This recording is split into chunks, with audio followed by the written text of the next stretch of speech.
কোন স্থানীয় নির্বাচনের তালবাহানা করে জাতীয় নির্বাচন বিলম্ব করা যাবে না।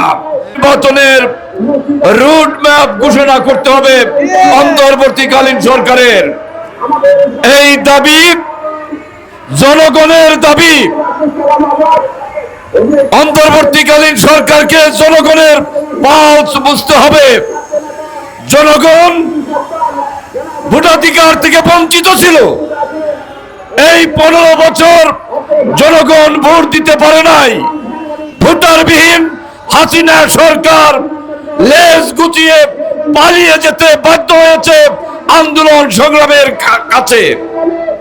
আমরা অন্তর্বর্তীকালীন সরকারকে বলতে চাই, ভোটারবিহীন সরকার যেমন পালিয়েছেন, আপনারা কিন্তু ভোটারবিহীন একটি অন্তর্বর্তীকালীন সরকার অল্প দিনের জন্য আপনারা দায়িত্ব গ্রহণ করেছেন।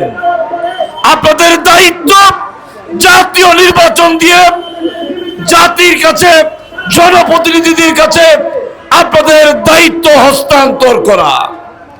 আপনাদের ক্ষমতা যদি আপনারা দীর্ঘমেয়াদী করতে চান, কখন কি হয় বলা যাবে না।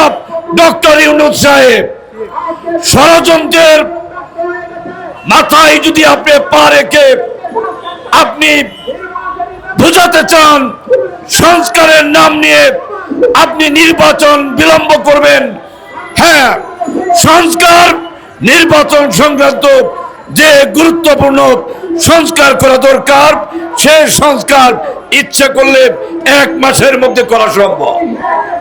1 মাসের মধ্যে যে সংস্কার করা সম্ভব, সেই সংস্কার আপনি 1 বছর নিয়ে যাবেন। নির্বাচন আপনি অনিশ্চিত করবেন, এটা হতে দেওয়া হবে না। নির্বাচন নিশ্চিত করতে হবে।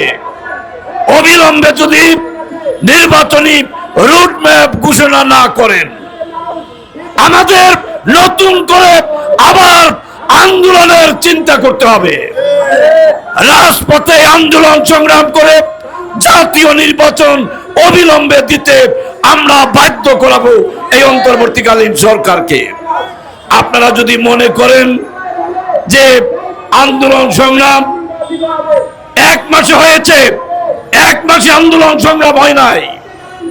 15 বছর আমাদের নেতা, দেশ নেতা তারেক রহমানের নেতৃত্বে আন্দোলন সংগ্রামের মধ্য দিয়ে এই 5 আগস্ট চূড়ান্ত আন্দোলনের রূপ নিয়েছিল। ভাইরা আমার, দেশের সকল মানুষ এই আন্দোলনে অংশগ্রহণ করেছিল।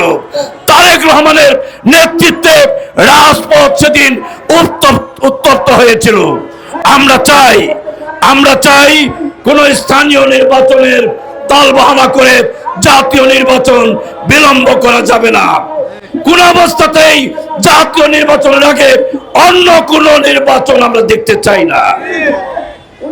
অন্তর্বর্তীকালীন সরকারের দায়িত্ব হলো সবার আগে জাতীয় সংসদ নির্বাচন দিয়ে তাদের হাতে ক্ষমতা হস্তান্তর করা। আমরা গণতন্ত্রে বিশ্বাস করি। আমরা আন্দোলন সংগ্রাম করে আমরা যেহেতু এই অন্তর্বর্তীকালীন সরকার এনেছি, এই অন্তর্বর্তীকালীন সরকারের কাছে আমাদের এই দাবি যদি ভালোভাবে গ্রহণ করা না হয়, তাহলে আমরা বাধ্য হব জাতীয় সংসদ নির্বাচনের রুট ম্যাপ ঘোষণা করার বিষয়ে কঠিন পদক্ষেপ নেওয়া। সেই কঠিন পদক্ষেপের মধ্য দিয়ে আমরা বাধ্য করাবো অন্তর্বর্তীকালীন সরকারকে জাতীয় সংসদ নির্বাচনের রুট ম্যাপ ঘোষণা করা। এই কথা বলে আমি আমার বক্তব্য শেষ করার পূর্বে আমাদের নেত্রী দেশনেত্রী বেগম খালেদা জিয়ার আশু রোগ মুক্তি কামনা করে